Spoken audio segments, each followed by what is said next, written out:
শ্ৰদ্ধাৰ সাংবাদিক বন্ধু বান্ধৱীসকল, আপোনালোকে সকলোৱে জানে যে যোৱা 29 ফেব্ৰুৱাৰী তাৰিখৰ পৰা আমি অসমত বিকাশ যাত্ৰাৰ আয়োজন কৰিছিলোঁ। আজি আমাৰ হোজাইত এই বিকাশ যাত্ৰাৰ সামৰণি পৰিলে। 29 ফেব্ৰুৱাৰীৰ আগতে 22 ফেব্ৰুৱাৰীৰ পৰা আমি মিছন বসুন্ধৰাৰ অধীনত যিসকলে মাটি অধিকাৰ পালে তেওঁলোকৰ আমি পট্টা বিতৰণৰ কাম হাতত লৈছিলোঁ। আৰু তাৰ আগতে জানুৱাৰী মাহত আমি প্ৰায় 42 লাখ লোকক ৰেচন কাৰ্ড প্ৰদান কৰিছিলোঁ। এই সময়ছোৱাৰ মাজতে আমি 1 কোটি প্ৰধানমন্ত্ৰী আৰু মুখ্যমন্ত্ৰীৰ আয়ুষ্মান ভাৰত আৰু আয়ুষ্মান অসমৰ কাৰ্ড আমি বিতৰণ কৰিছিলোঁ ৰাইজৰ মাজত। আৰু এই সময়ছোৱাৰ ভিতৰতে প্ৰধানমন্ত্ৰী ডাঙৰীয়া দুবাৰ অসম ভ্ৰমণলৈ আহিলে আৰু তৃতীয়খন সভাও তেখেতে ভাৰ্চুৱেলি জাগিৰোডত সম্বোধন কৰিলে। এই সময়ছোৱাৰ ভিতৰত গৃহমন্ত্ৰী অমিত শ্বাহ ডাঙৰীয়া অসমত আহি কেইবাটাও আঁচনিৰ শুভ উদ্বোধন কৰিলে আৰু বাথৌ মহাসভা, কামাণ্ডো বেটেলিয়নৰ পাছিং আউট পেৰেড, কেইবাটাও সফল কাৰ্যসূচীত অংশগ্ৰহণ কৰিলে। যোৱাকালি ভাৰতৰ প্ৰতিৰক্ষা মন্ত্ৰী ৰাজনাথ সিং ডাঙৰীয়ায়ো বৰপেটা আৰু কোকৰাঝাৰত আহিছিলে আৰু কোকৰাঝাৰত কাৰ্যকৰ্তা সন্মিলন আৰু বৰপেটাত এখন বিশাল ৰাজহুৱা সভাৰ সম্বোধন কৰে। যোৱাকালিয়ে ভাৰতৰ বিত্তমন্ত্ৰী নিৰ্মলা সীতাৰামন ডাঙৰীয়ানী IIT গুৱাহাটীত আহিছিল। অসমৰ ষ্টাৰ্টআপ আৰু অসমৰ উদ্যোগী যুৱক যুৱতীসকলৰ লগত তেখেতে বাৰ্তালাপ কৰে। অৰ্থাৎ ক'ব গ'লে যোৱা 2 মাহ ধৰি ভাৰতীয় জনতা পাৰ্টীয়ে আৰু অসম চৰকাৰে ভাৰতীয় জনতা পাৰ্টীৰ নিৰ্বাচনী ইস্তাহাৰ ফলপ্ৰসূ কৰাৰ বাবে অসম চৰকাৰে এক বৃহৎ জনসম্পৰ্কৰ কাৰ্যসূচী হাতত লৈছিলে আৰু ইয়াৰ আগতে কোনো নিৰ্বাচনৰ আগত ইমান ডাঙৰ বৃহৎ জনসম্পৰ্কৰ কাৰ্যসূচী আমি হাতত লোৱা নাছিলোঁ। এক প্ৰকাৰ ক'ব গ'লে যোৱা 2 মাহ ধৰি আমাৰ বিধায়ক, মন্ত্ৰী, দলৰ কাৰ্যকৰ্তাসকল আমাৰ সম্পূৰ্ণৰূপে ব্যস্ত হৈ পৰিছিলে। এই সময়ছোৱাৰ ভিতৰত দলৰ পৰাও আমি প্ৰথমবাৰৰ বাবে এটা কাম হাতত লৈছিলোঁ। সেইটো হৈছে ইণ্টেনচিভ বুথ মবিলাইজেশ্যন। অৰ্থাৎ বিভিন্ন একোটা সমষ্টিত একোটা বুথৰ বিপৰীতে আমি কেনেকৈ এজন মানুহে গৈ তাত উপস্থিত হ'ব পাৰে। গাঁৱলৈ যোৱা এটা কাৰ্যসূচী আছিলে আৰু প্ৰত্যেকটো সমষ্টিত আমি 2জনকৈ কাৰ্যকৰ্তা নিয়োগ কৰিছিলোঁ বিধানসভা সমষ্টিত, যাতে তেওঁলোকে 2 মাহৰ ভিতৰত গোটেইকেইটা বুথলৈকে যাব পাৰে। BTAD, যোৰহাট, কাজিৰঙা, দৰং, ওদালগুৰি এইকেইটা সমষ্টিত আমি এই বিশেষ কাৰ্যসূচী হাতত লৈছিলোঁ আৰু তাৰ ফলত আমাৰ 21জন দলীয় কাৰ্যকৰ্তাই প্ৰতিটো বুথতেই এদিনৰ বাবে 2 দিনৰ বাবে হ'লেও তেওঁলোকে ভ্ৰমণ কৰিব পাৰিলে এই সময়ছোৱাৰ ভিতৰত। আৰু এই সময়ছোৱাৰ ভিতৰত দলৰ ফালৰ পৰা হিতাধিকাৰী সন্মিলন, দলৰ ফালৰ পৰা গাঁৱলৈ যোৱা, সমান্তৰালভাৱে আমাৰ দলৰো এক বিশাল সাংগঠনিক কাৰ্যসূচী আমি ৰূপায়ণ কৰিছিলোঁ।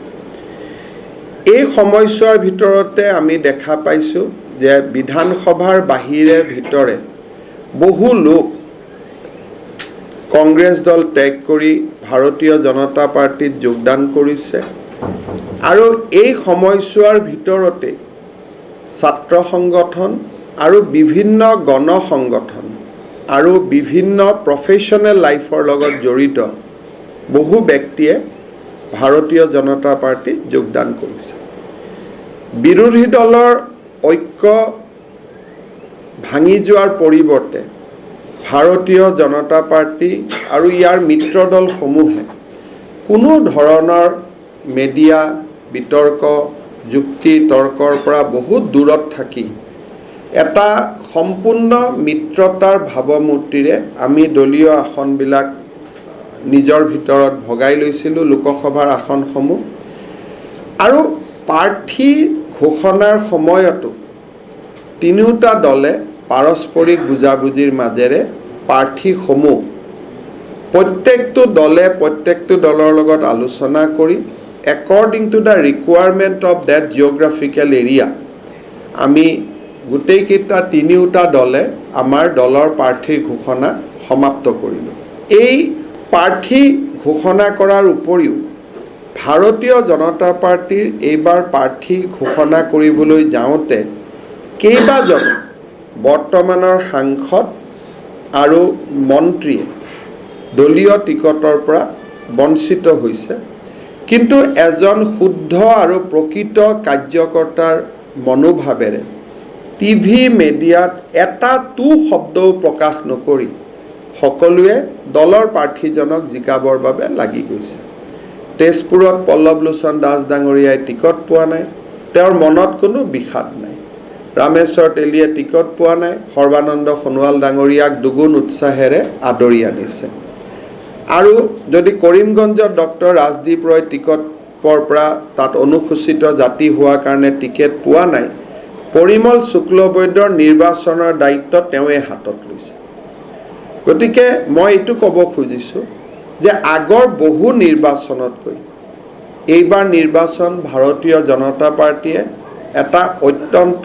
শৃংখলিত জনসেৱাৰ মনোভাৱেৰে বিকাশ আৰু উন্নয়ন সন্মুখত ৰাখি এটা বহুত ডাঙৰ সাংগঠনিক প্ৰস্তুতিৰে এইবাৰ আমি নিৰ্বাচনত প্ৰতিদ্বন্দ্বিতা কৰিবলৈ আগবাঢ়িছোঁ অহা কালি নিৰ্বাচনী আয়োগে নিৰ্বাচনৰ ঘোষণা কৰিব মই অত্যন্ত আশাবাদী যে 14টা সমষ্টিৰ 13টা সমষ্টিত ভাৰতীয় জনতা পাৰ্টি আৰু ইয়াৰ মিত্ৰগোষ্ঠী বিজয়ী হ'ব আৰু প্ৰধানমন্ত্ৰী নৰেন্দ্ৰ মোদী ডাঙৰীয়া তৃতীয়বাৰ প্ৰধানমন্ত্ৰী হোৱাৰ এই যাত্ৰাত অসমে এক গুৰুত্বপূৰ্ণ ভূমিকা ল'ব আজি আপোনালোকে জানে যে বহু দিনৰ পৰা অৱহেলিত হৈ থকা অসমখনত এটা কোনোবা এজন প্ৰধানমন্ত্ৰীৰ মৰমৰ দৃষ্টি লাগে কাৰণ আমি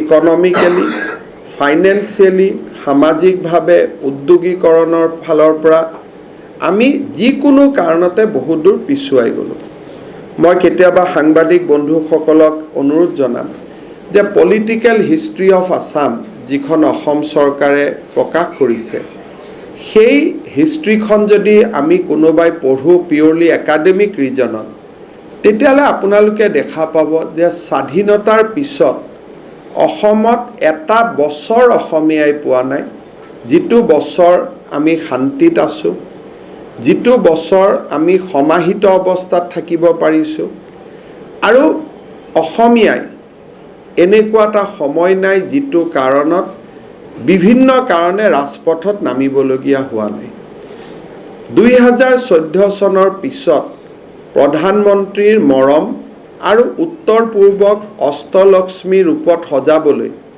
তেখেতৰ যি প্ৰচেষ্টা সেই প্ৰচেষ্টাই তেখেতক 27 বাৰ অসম ভূমিলৈ মাতি আনিছে 27 টাইমছ হি ভিজিটেড আছাম আৰু অসমৰ প্ৰতিটো সমস্যাৰ ওপৰত তেওঁৰ এক সম্যক ধাৰণাৰ সৃষ্টি হৈছে কাজিৰঙাত ৰাতি থাকিছে বন্য জন্তু চাইছে কিন্তু চাহ বাগিচাত এখনত থিয় হৈ একপি ফটো উঠি চাহ বাগিচাৰ পাতৰ লগত নিজক সুন্দৰ পৰিৱেশৰ লগত নিজক বিলীন কৰি অসমৰ টিক প্ৰমোট কৰিবও পাহৰি যোৱা নাই আজি মই নিৰ্বাচন ঘোষণা হোৱাৰ প্ৰাক মুহূৰ্তত অসমবাসীক আহ্বান জনাম যে নৰেন্দ্ৰ মোদী ডাঙৰীয়া প্ৰধানমন্ত্ৰী হ'ব তাত কোনো সন্দেহ নাই আৰু বিভিন্ন অপিনিয়ন পোল বিভিন্ন আমি ধাৰণা বা বিভিন্ন কথাত মোদী ডাঙৰীয়া প্ৰধানমন্ত্ৰী হ'ব হি এতিয়া সম্পূৰ্ণ সন্দেহৰ বাহিৰত কিন্তু মোদী ডাঙৰীয়াৰ এই দিগ্বিজয় যাত্ৰাত, ভাৰতৰ এই দিগ্বিজয় যাত্ৰাত অসমে এটা গুৰুত্বপূৰ্ণ ভূমিকা ল'ব লাগে। কোন প্ৰাৰ্থী, সি কোনো ক্ষেত্ৰতে পইণ্ট অফ কনচিডাৰেশ্যন এইকাৰণেই নহয় যে প্ৰাৰ্থী যি ৰূপতে আমি চাব নাযাওঁ কিয়, প্ৰাৰ্থীৰ চকুত আৰু মুখত আমি মোদীক দেখা পাব লাগিব। যদি মোদী ডাঙৰীয়া থাকে তেতিয়াহ'লে প্ৰাৰ্থীৰ যিটো প্ৰতিদ্বন্দ্বিতা, সেই প্ৰতিদ্বন্দ্বিতা বহুত পিছলৈ গুচি যায়। এই নিৰ্বাচন মোদী আৰু ৰাহুল গান্ধীৰ নিৰ্বাচন। আমিবোৰ মাত্ৰ একোটা ক'ৰবাত যেনেকৈ এখন ড্ৰামাত বিভিন্নজনে এক্টিং কৰে, আমি একোজন ক'ৰবাত সৰু ভাৱত ভাও লোৱা একোজন আমি অভিনেতা বা ভাৱৰীয়া বা ক'ব পাৰোঁ ৰিয়েল লাইফ আমি এক্টৰ, নট থিয়েটাৰিছ এক্টৰ, আমি ৰিয়েল লাইফ এক্টৰ। কিন্তু the hero of the theatre is Narendra Modi. এই গোটেই যিখন আমাৰ নিৰ্বাচনীৰ ৰণনীতি হ'ব, নিৰ্বাচনৰ ফলাফল হ'ব, এই গোটেইটোৰ মূল ৰূপকাৰ হ'ল প্ৰধানমন্ত্ৰী নৰেন্দ্ৰ মোদী। আৰু তেওঁ ব্যক্তিগতভাৱে নহয়, ভাৰতক বিশ্বগুৰু বনোৱাৰ কাৰণে এই গোটেই প্ৰচেষ্টা। আৰু মই নিজে ভাবোঁ যোৱা 2 বছৰ 8 মাহত অসমৰ মুখ্যমন্ত্ৰী হিচাপে থাকি আৰু 2001 চনৰ পৰা মোৰ সুদীৰ্ঘ ৰাজনৈতিক পৰিক্ৰমাত মই আজি একেবাৰে কনফিডেণ্ট, যদি মোদী ডাঙৰীয়াক লগত লৈ আমি আগবাঢ়িব পাৰোঁ, অসম সঁচাকৈ আমি নভবা পৰিৱেশত আমি যাব পাৰিম। আজি মই ডেভেলপমেণ্টৰ কথা ক'ব নাযাওঁ, কোনে সৰু কথা এটা আমি কোনে ভাবিব পাৰোঁ যে খানাপাৰাৰ পৰা জালুকবাৰী আমি 16 মিনিটত গৈ পাম। ব্ৰহ্মপুত্ৰৰ বুকুত কেতিয়াবা মেৰাইন ব্ৰিজ হ'ব, আমি কোনে কল্পনা কৰিছোঁ? ইয়াত যদি কোনোবাই ভাবিছিল যে ময়ো কল্পনা কৰিছিলোঁ, মই নাজানো, কিন্তু মই যিমান মানুহক পাইছোঁ কোনেও ভবা নাছিল। আজি বাৰাউনীৰ পৰা গেছ পাইপলাইন যে সঁচাসঁচি অসমত আহি যাব, নবডি থট অফ ইট। আজি সঁচাসঁচিকৈ যে খাৰুৱা তেল অসমলৈকে পাইপেদি আহি যাব, তাকতো কোনেও কল্পনা কৰা নাছিল। ইমান দিন আমাৰ শ্লোগান কি আছিল? তেজ দিম, তেল নিদিওঁ। এতিয়া আপুনি তেলো দিব নালাগে, তেজো দিব নালাগে, হোৱাই পাইপেদি খাৰুৱা তেল পাৰাদ্বীপৰ পৰা নুমলীগড়ত সোমাই থাকিব। এই যিটো পৰিৱেশ পৰিৱৰ্তন, পথ পৰিৱৰ্তন হ'ল, এই পথ পৰিৱৰ্তনটোৰ যিজন ৰূপকাৰ, যিজন নায়ক, যিজন মহানায়ক, সেইজন হ'ল নৰেন্দ্ৰ মোদী। আৰু মই অসমবাসী ৰাইজক অত্যন্ত বিনম্ৰতাৰে সৈতে আহ্বান জনাম যে জাতি, ধৰ্ম, বৰ্ণ, সম্প্ৰদায়ৰ ওপৰত গৈ আমি প্ৰধানমন্ত্ৰী নৰেন্দ্ৰ মোদী ডাঙৰীয়াক এই নিৰ্বাচনত আমি বিজয়ী কৰিব লাগিব। এই নিৰ্বাচনত ভাৰতীয় জনতা পাৰ্টীৰ যিটো প্ৰতিদ্বন্দ্বিতা হ'ব, আমি এটা কনষ্ট্ৰাক্টিভ ইলেকশ্যন কেম্পেইন কৰিব খুজিছোঁ এইবাৰ। আগে পিছে আমি ইলেকশ্যন কেম্পেইন কৰোঁ, কাৰোবাক গালি খপনি পাৰি, মিটিং কৰি। এইবাৰ আমাৰ ইলেকশ্যনৰ কেম্পেইনৰ ধাৰাটো আমি বদলাব খুজিছোঁ। কেম্পেইনৰ সময়ত আমি গাঁৱত যাম, আমি বুথত যাম, আমি খবৰ ল'ম কোনজন মানুহে অৰুণোদয় নোপোৱাকৈ আছে। আমাৰ প্ৰপত্ৰ থাকিব, মই সকলো বুথক এইবাৰ মোৰ নিৰ্দেশ থাকিব, সভাপতি মহোদয়ৰ নিৰ্দেশ থাকিব যে এই ইলেকশ্যনেদি আমি এখন বহুত ডাঙৰ শক্তিশালী অসম বনাব লাগিব। যেতিয়া আমি ইলেকশ্যন কেম্পেইনত যাওঁ, ক'ৰবাৰ পৰা ছাডেনলি বিকলাংগ ব্যক্তি এজন, দিব্যাংগ ব্যক্তি এজন আমাৰ আগত আহি উপস্থিত হয় যে ছাৰ মই প্ৰধানমন্ত্ৰীৰ ঘৰ পোৱা নাই, মনটো বেয়া লাগে। ইলেকশ্যনৰ পিছত আমি তাক পাহৰি যাওঁ। ফটক কৰি বিধৱা মানুহ এজন আহি সন্মুখত ওলাই টিভিৰ কেমেৰাই জুম মাৰি ধৰে, তেওঁ কয় যে মোৰ মাটিডোখৰ মই বসুন্ধৰাত নাপালোঁ। ফটক কৰি এগৰাকী মহিলা আহি পাই ওলাই যে মোৰ পেঞ্চনৰ ফাইলটো নোহোৱাকৈ পৰি থাকিল।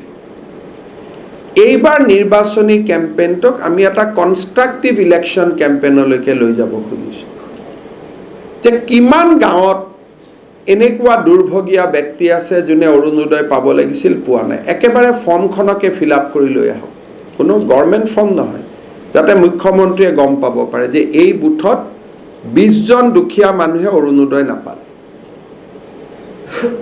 প্ৰধানমন্ত্ৰী আৱাস যোজনাৰ ঘৰ এই গাঁৱত 5জন পাবলগীয়া মানুহে নাপালে। জল জীৱন মিছন আঁচনি এই গাঁৱত জল জীৱন মিছন আঁচনি হৈছে কিন্তু পানী নোলায়। মই অভিযোগ অস্বীকাৰ নকৰোঁ, কোনোবা পেপাৰত ওলাই টিভিত ওলাই কথাবোৰ আমি অস্বীকাৰ কেতিয়াও কৰিব নোৱাৰোঁ, ক'ৰবাত সত্যতাটো থাকে। এই গাঁৱত জল জীৱন মিছন আঁচনিৰ পানীয়ে যোৱা নাই। আমি আজি গোটেই অসমত ঘোষণা কৰি দিছোঁ যে ইলেক্ট্ৰিচিটি আমি সকলো গাঁৱত দিছোঁ, কিন্তু কোনোবা গাঁৱত ইলেক্ট্ৰিচিটি গৈ পোৱাই নাই। সেইকাৰণে এইবাৰৰ নিৰ্বাচনটো এটা আৰ্থ সামাজিক ৰাজনৈতিক সমীক্ষা হ'ব। কাৰণ আমাৰ বুথবিলাক সদায় এক্টিভ হৈ নাথাকে, ইলেকশ্যনৰ কেইদিন এক্টিভ হ'ব, ইলেকশ্যনৰ পিছত সাধাৰণতে চবেই নিজৰ কামত ঘূৰি যায়। কিন্তু এইকেইদিন আমাৰ প্ৰত্যেকটো বুথ 20 তাৰিখৰ পৰা অহা 20 তাৰিখলৈকে সক্ৰিয় হৈ থাকিব। মানুহ তেওঁলোকৰ ওচৰত আহিব, তেওঁলোক মানুহৰ ওচৰত যাব। ইলেকশ্যনৰ পিছত আকৌ সম্পৰ্কটো ভাঙি যায়। গতিকে বহু দিনৰ পৰা মোৰ মনত ইচ্ছা এটা আছিল যে can we use politics as a tool for development. কোনোবা কংগ্ৰেছী লিডাৰক গালি খপনি পাৰিনো কি পাম, আকৌ সিয়ে পিছদিনা বিজেপিত জইন কৰি দিয়ে। গতিকে এই পৰিৱেশৰ পৰা আমি উঠিব পাৰোঁ। এতিয়া বহুত কেইটা মই এইকেইদিনত মোৰ 2 মাহৰ অভিজ্ঞতা কওঁ। আমি জানো যে আত্মসহায়ক গ্ৰুপ 10জনী মহিলা দি হয়। গতিকে আমি লাখপতি বাইদেউৰ ফ্ৰম 10জন পঠাইছোঁ। এতিয়া গাঁৱত মোক আহি ক'লে যে নহয়, কিছুমান আত্মসহায়ক গোট আছে 15গৰাকী মহিলা দি হয়। এতিয়া সেই 5গৰাকী মহিলাই ফৰ্ম পোৱা নাই। কিন্তু মই আজি ইলেকশ্যন মিটিঙত গ'লে বা বিকাশ যাত্ৰাত গ'লে মানুহৰ মাজত সোমাই যায়, অলপ কথা বতৰা পাতোঁ কাৰণে মই এই পালচটো গম পালোঁ। কিন্তু আজি 2 মাহ মোক কোনো অফিচাৰে কোৱা নাই যে আমাৰ অসমত আত্মসহায়ক গোট 15জনীয়াও আছে, 12জনীয়াও আছে। মই ভাবি আছিলোঁ 10জনীয়া আছে। আমি সকলোৱে জানে যে 10জন মেম্বাৰ দি এটা চেল্ফ হেল্প গ্ৰুপ হয়। এতিয়া সেই বাইদেউ কেইগৰাকীয়ে কয়, ছাৰ আমি ফৰ্ম পোৱা নাই। মই কৈছোঁ কিয় ফৰ্ম পোৱা নাই? আপোনাৰ শিশু বাচ্চা 4টা-5টা আছে সেইকাৰণে পোৱা নাই। বোলে নহয়, আমাৰ গ্ৰুপত 12জনী মহিলা আছে সেইকাৰণে পোৱা নাই। এতিয়া এই 2গৰাকী মহিলাৰ নামটো এইবাৰ নিৰ্বাচনৰ সময়ত আমাৰ বুথে আমাক আনি দিয়ে। তেতিয়া ইলেকশ্যনৰ পিছত 26লৈকে কাম কৰাৰ মোৰ গোটেই প্লেনটো ক্লিয়াৰ হৈ যাব যে এইখিনি মানুহৰ এইখিনি কাম কৰি দিলে হৈ গ'ল। গতিকে এই ইলেকশ্যনটো আমি গালি খপনি অলপ ইলেকশ্যন মিটিঙত অলপ মছলা থাকিব লাগিব, নহ'লে আপোনালোকেও মিটিং কাভাৰ নকৰিব, কাৰণ আপোনালোককো মছলাটো লাগে। কিন্তু মছলাটোক বাদ দিও আমি এইটো ইলেকশ্যন কেম্পেইনত চিৰিয়াছ কাম কৰিব খুজিছোঁ। আৰু এইটো গোটেই ভাৰতৰ কাৰণে অসম এটা ৰাস্তা দেখুৱাব যে election can be use for the politics of development. আমি কাকো দিম বুলি নকওঁ, আমি মাত্ৰ নামটো সংগ্ৰহ কৰি লৈ এই গাঁৱত ৰাস্তা নাই, কোনেও নুশুনে। এতিয়া ফৰ্মেট থাকিব, 38খন ফৰ্মেট মই বুথ কমিটিবিলাকক দি দিম। গাঁৱৰ ৰাস্তা বেয়া লিখি থৈ দিব। ইলেকশ্যনৰ পিছত এই ফৰ্মেটখিনি আমালৈকে আহি যাব আৰু বাকী অফিচাৰবিলাকে তাৰ পিছত ডিউ ডিলিজেন্স যি কৰিব লাগে এইখিনি কৰিব। গতিকে এটা নতুন নিৰ্বাচনী প্ৰচাৰ এইবাৰ আমি হাতত ল'ম আৰু এই নিৰ্বাচনে মানুহৰ দুখ দুৰ্দশাৰ অন্ত পেলাব, ডিছক্ৰিমিনেশ্যন অন্ত পেলাব। কাৰণ গাঁৱত আজিলৈকে কি হৈ আছে যে কোনোবা এজন ৰুৰেল ডেভেলপমেণ্ট ডিপাৰ্টমেণ্টৰ কৰ্মচাৰী গৈছে, পেপাৰত লিখা কথা, মই সঁচা নহয়, 20,000 টকা লৈছে, তাৰ ঘৰটো জিঅ' টেগিং কৰি গুচি আহিছে, ইজনৰ কৰা নাই। ইলেকশ্যনৰ সময়ত বুথ শক্তিশালী হ'ব, মানুহ শক্তিশালী হ'ব, ঘৰে ঘৰে প্ৰচাৰ পত্ৰিকা বিলাব, একেলগে ফটোখন মাৰি আনিব যে এই মানুহজন, তেওঁক দিম বুলি আমি নকওঁ, তেওঁক আমি কোনো প্ৰতিশ্ৰুতি নিদিওঁ, কাৰণ কিবা কাৰণত তেওঁলোকৰ নামটো নাপাবও পাৰে। গতিকে মিছা প্ৰতিশ্ৰুতি নহয়, but that information will be collected and that information will be given to us in proper format. যে মোৰ গাঁৱৰ প্ৰধানমন্ত্ৰী ঘৰ পাবলগীয়া দুখীয়া পৰিয়ালৰ নাম উইথ ফটোগ্ৰাফ, কিন্তু পৰিয়ালটোৱে গম নাপাব যে তেওঁৰ নামটো আমি আনিছোঁ। তাৰ পিছত বিধায়কজনে সেইখিনি কালেকশ্যন কৰিব আমি তাৰ পিছত বহুত নামঘৰত আমি পইচা দিওঁ হয়তো এনেকুৱা এটা নামঘৰত পইচা যোৱাই নাই যিটো নামঘৰত প্ৰথমতেই পইচা যাব লাগিছিল 100 বছৰ পুৰণা গতিকে এইবাৰ এটা প্ৰপাৰ আমি ফৰ্মেট বনাইছো সেই ফৰ্মেট বিলাকহে ফিল আপ হ'ব ইলেকশ্যনৰ নামত কাৰণ ইয়াৰ পিছত আৰু 26 লৈকে আমি বুথ কমিটি বিলাক ইমান এক্টিভ হৈ নাপাওঁ এই একমাহ হিয়তি দিনে ৰাতিয়ে বুথ কমিটি বিলাক ৰাইজৰ লগতেই লাগি থাকিব গতিকে গোটেই খা খবৰ গোটেই গভৰ্ণমেণ্টৰ দশা আৰু দিশ আৰু দশা দুইটাই আমি 26 লৈকে প্ৰস্তুত কৰিবৰ কাৰণে এই গোটেই ইলেকশ্যনটোক আমি এটা পলিটিক্স অফ ডেভেলপমেণ্টলৈকে আমি কনভাৰ্ট কৰিম চাই থাকক बताया गया है कि असम सरकार असम सीधी भर्ती आयोग बनाया गया আপোনালোকৰ প্ৰিয় চেনেল पारदर्शी और ट्रांसपेरेंट व्यवस्था शुरू की है कि जिसके अंदर कोवत होगा অৰুণোদয় অসম নীতিগতভাৱে যিবিলাক চিকিৎসালয় হওক বা গৱেষণা কেন্দ্ৰ এই ক্ষেত্ৰত স্থাপন কৰিব বিচাৰে তেখেতসকলক মই আহ্বান জনাওঁ এই ক্ষেত্ৰত তেখেতসকলে আগবাঢ়ি আহক আৰু ডেকা শক্তিয়ে বিশেষকৈ ইয়াক গুৰুত্ব সহকাৰে লোৱা উচিত কাৰণ ষ্টাৰ্টআপৰ যোগেদি ইউনিকৰ্ণৰ যোগেদি বা আয়ুষ ইণ্ডাষ্ট্ৰীৰ যোগেদি এতিয়া উপাৰ্জনৰ পথ নিশ্চিত হৈছে